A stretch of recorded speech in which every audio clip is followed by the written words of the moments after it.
प्रभुंक महान नामर गौरव हेउ वाक्य शुणुथिबा प्रभुंकर प्रिय लोक मानंकु प्रभु जीशु ख्रीष्टंक सुमधुर नामरे नमस्कार। आसंतु आजी पिता परमेश्वरंक पवित्र धर्मशास्त्ररु पठन करिबा।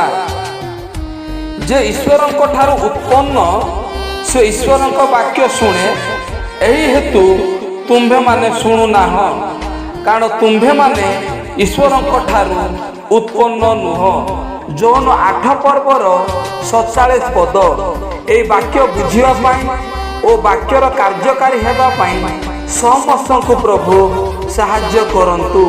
एही वाक्य द्वारा आपण मानंकु आपण मानक परिवारंकु प्रभु प्रचुर परिमाण रे आशीर्वाद करंतु। धन्यवाद।